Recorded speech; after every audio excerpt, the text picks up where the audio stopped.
کشمیری عوام نے الیکشن کی کال پر بھرپور لبیک کہا، مگر وزیر اطلاعات عطا تارڑ حقائق ہی بھول گئے۔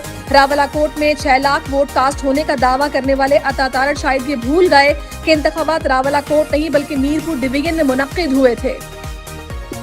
ہم اپنی 100% نشستیں واپس لے کر رہیں گے، ہم پیچھے نہیں ہٹیں گے، کسی کے سامنے نہیں جھکیں گے۔ بلاول بھٹو زرداری۔ الیکشن کا فیصلہ ریاست نہیں عوام کرتے ہیں، مخالفین دھاندلی کے الزامات لگانے کے بجائے شکست کو فراغ دلی سے قبول کریں، مریم نواز۔ آزاد کشمیر میں نون لیگ دھاندلی کیسے کرا سکتی ہے؟ صدر وزیر اعظم، اے سی، ڈی سی اور تحصیلدار سب پیپلز پارٹی کے ہیں، امیر مقام۔ راولہ کوٹ میں پرتشدد جھڑپوں کے بعد میرپور میں بھی عوامی ایکشن کمیٹی کے کارکنان اور پولیس میں تصادم، فریقین کی جانب سے ہلاکتوں کے متضاد دعوے۔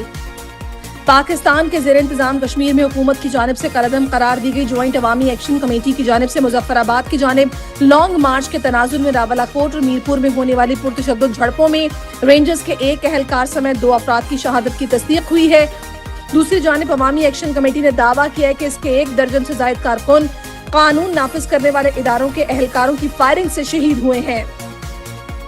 بی بی سی اردو کے مطابق پاکستان کے زیر انتظام کشمیر میں حکومت کی جانب سے کالعدم قرار دی گئی جوائنٹ عوامی ایکشن کمیٹی کی جانب سے مظفر آباد کی جانب لانگ مارچ کے تناظر میں راولہ کوٹ اور میرپور میں ہونے والی پرتشدد جھڑپوں میں رینجرز کے ایک اہلکار سمیت 2 افراد کی شہادت کی تصدیق ہوئی ہے۔ عوامی ایکشن کمیٹی کی جانب سے دعویٰ کیا گیا ہے کہ پیر اور منگل کو اس کے 1 درجن سے زائد کارکن قانون نافذ کرنے والے اداروں کے اہلکاروں کی فائرنگ سے شہید ہوئے ہیں۔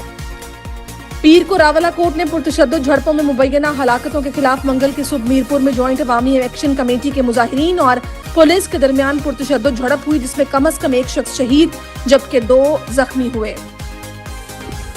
میرپور کے ایک سینئر پولیس آفیسر نے بی بی سی اردو کو نام ظاہر نہ کرنے کی شرط پر تصدیق کی کہ منگل کی صبح عوامی ایکشن کمیٹی کے چند کارکنان راولہ کوٹ میں پیر کی شام پیش آئے پرتشدد واقعات کے تناظر میں اظہار یکجہتی کے لیے میرپور کے تجارتی مرکز میں جمع ہوئے اور انہوں نے زبردستی دکانیں بند کروانے کی کوشش کی۔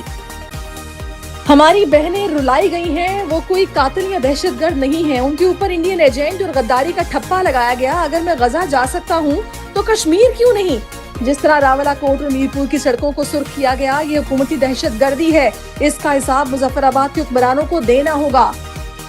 ایک قطرے کا اور جو خون بہایا گیا اس کا حساب انشاءاللہ لیا جائے گا۔ میں 2 دفعہ غزہ گیا، اسرائیلی فوج نے گرفتار کیا۔ اگر میں ہزاروں کلومیٹر دور غزہ جا سکتا ہوں تو راولہ کوٹ تو میرے خالہ زاد ہیں، مشتاق احمد خان۔ راولہ کوٹ میرے وجود کا حصہ ہے، کس قانون کے تحت انہوں نے مجھے راولہ کوٹ جانے سے روکا ہوا ہے؟ مشتاق احمد خان۔